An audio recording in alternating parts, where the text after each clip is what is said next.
literally was so aware of my energy just leaving my body as my body contracted, and I just went, nope, joy. And I like pinged back up. I pinged back up.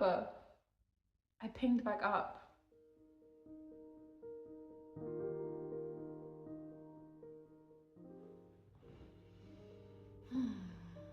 So I just finished meditating, and it was about 2 hours long. I kind of went into it, not even attempting to sit down and have like a routine and a meditation or anything, but I started with doing some breath work. Sadhguru has obviously written the book that I'm reading, and I wanted to find out more of his teachings, and I saw that he had some breath work, and I've had a real resistance with breath work because I know that it feels really good and it's very good for me, and I definitely should be breathing more, but it always just feels really intense. It feels really, really intense whenever I do breath work with anyone, and I don't want it to feel intense. I want to feel relaxed. I want my nervous system to relax. I want to be able to breathe deeply and let go. And so I did the Sadhguru recommended, like he obviously didn't invent these breathing techniques, and they brought me into such a state of deep bliss and relaxation. Very simple. It was the alternate nostril breathing, and then basically box breathing.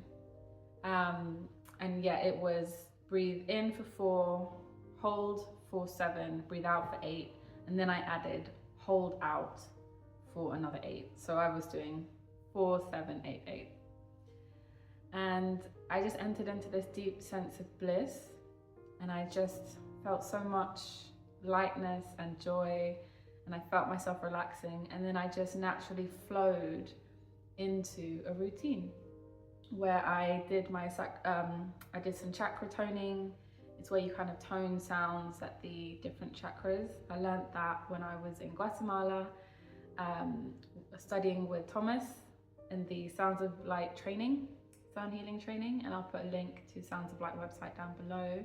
He does amazing trainings in Norway, and he recently did in Egypt that I also, a pilgrimage that I also attended in Egypt.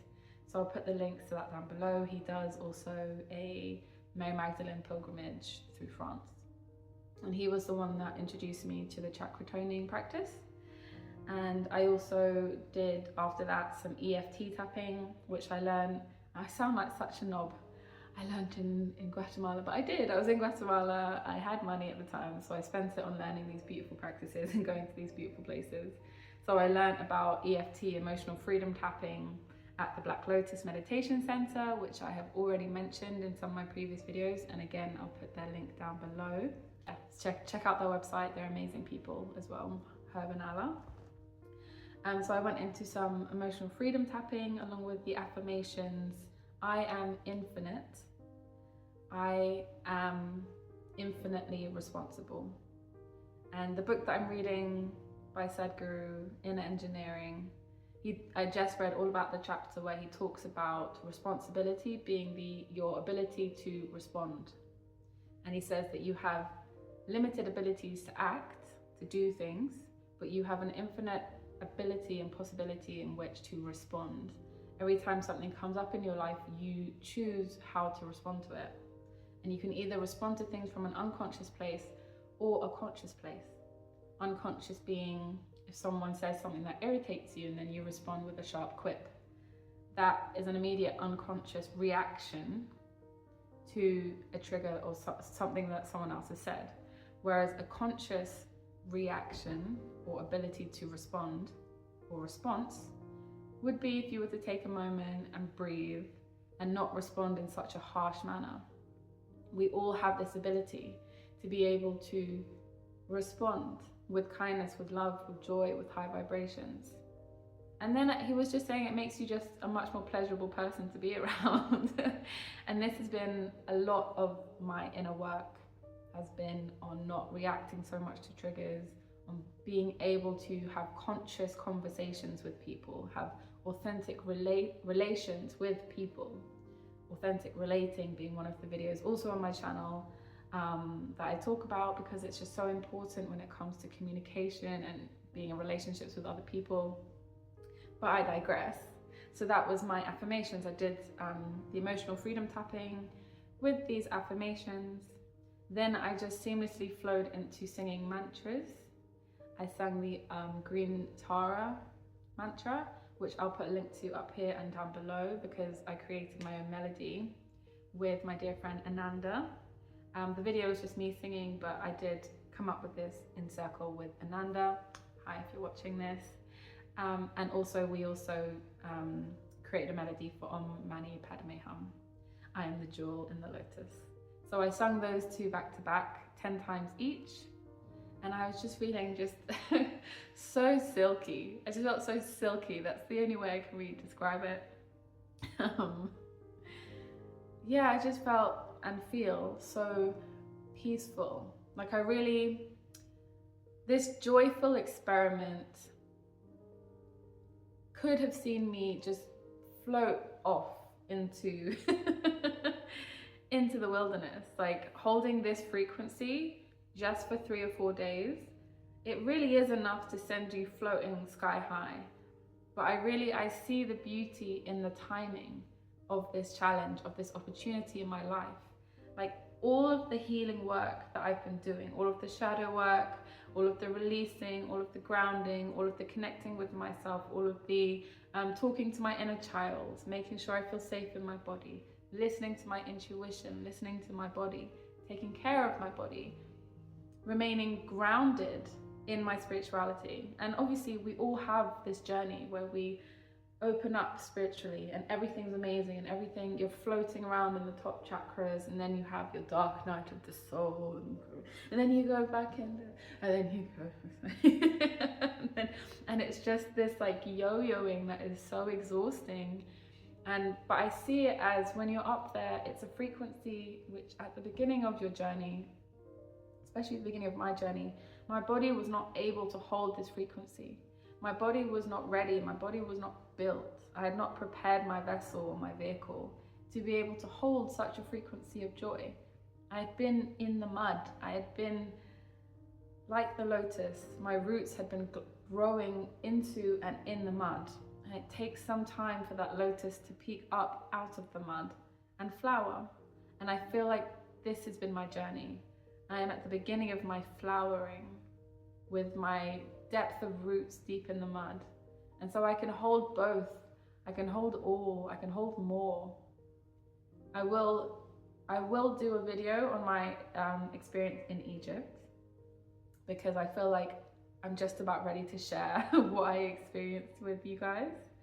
But one of the messages that came through after that experience was, I'm now able to hold so much more. I have more capacity for my own healing, for others, but most of all for the higher frequencies. My body is now in a better state. Could be better, could always be better, right? Healing's infinite. But my body is now in a state where she feels safe with me. At the end of the day, you can talk about all this woo-woo frequency, whatever, and I love it, it's who I am. But if you want real terms, my body now feels safe. So that when I am ascending to these, or tapping into these higher frequencies, she feels safe that I'm not gonna neglect her, I'm not gonna disappear out of her, I'm not gonna put her in dangerous situations. So I did my mantras, and I went into meditation, and I went into some more singing. I have created a playlist on my Spotify that is mainly for songs that I know how to sing that are of high frequency and vibration, that are the kind of, I call it like the new earth way of being, where songs are meant to uplift and inspire, where they hold affirmations, where they hold mantras. This is the music that I want to be surrounding myself with. And so music, mantra, meditation, breath work, visualization of light language, chakra toning. These are all of the things that I'm utilizing because I've learned them. I've spent 5 years growing and learning, and now it's time for me to fully integrate this into a daily practice.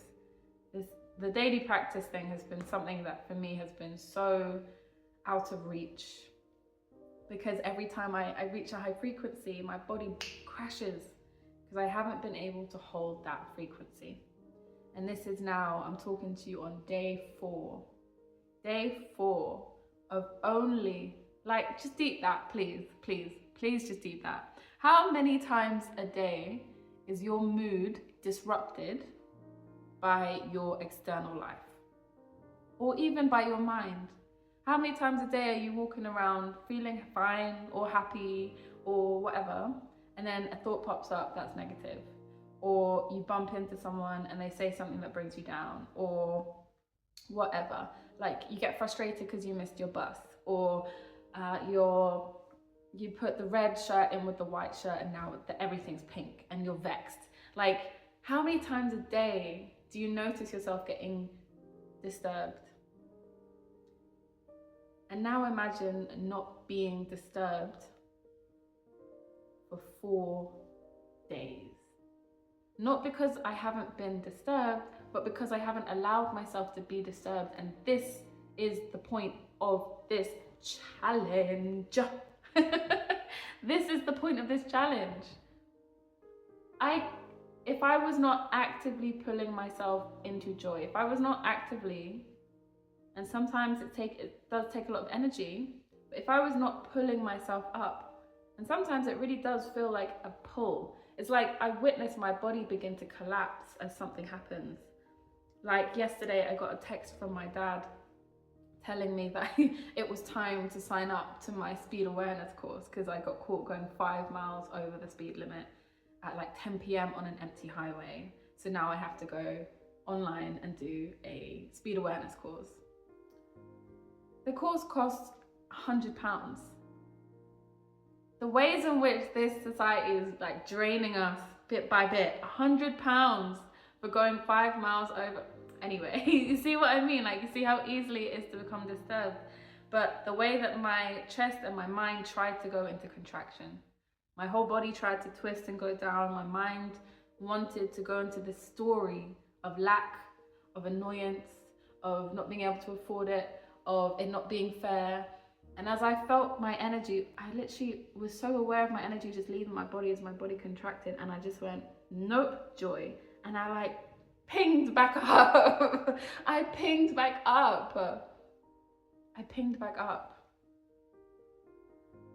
What? Like, you know how hard that story would have taken me, gripped me, been on my mind, allowed my whole evening to be ruined, and I just said, no, I choose joy, and my whole body released. It's so simple. We really love to make everything so complicated, and it is not complicated. It is not. But it does require effort. It does require work. And often it requires a long time of work. I didn't spiritually awaken and now suddenly I'm able to say, oh yeah, joy. This is a culmination of years and years and years of inner work. I really want to stress this, just in case you're watching it and you're like, I feel bad that I can't do this, or, you know, I want to do this, but I struggle and blah, blah. I really want you to hold compassion for yourself, please, because this has been 5 years in the making. And the lady, my friend Diana, who inspired this challenge, it's been 11 years in the making for her, that she's been working on herself. She's been in the spiritual realm. She's been actively, effortfully, is that even a word? Working on herself, being on the fringe of society, being an outcast because we choose not to just go with the unconscious flow of the collective, but because we choose to step out of that river and into another one. And the one that I'm in now, bliss, man, joy. Day 4 of only allowing joy. And I know there are still some people who are going to be like, but you're bypassing. There is a difference between not allowing my body to contract and go into a story that then leads me to an emotion that I repress, and feeling an emotion that wants to rise up. If an emotion, a specific emotion or energy had wanted to rise up through my body, I would have allowed that expression. I would have done my timer technique. I would have said, okay, we can be frustrated for 5 minutes. We can be angry for 5 minutes. We can be. And the way that I can tell when I need to do that is when just saying, I feel joy, I choose joy, joy doesn't work. If If I had said I choose joy and my body had gone, there's something that I'm holding that I want to put down, I would have allowed her to put it down. But I said I choose joy and my body went, whoo, damn, that almost got us, whoo, hey. And remember, this is an experiment. I'm not trying to teach you nothing.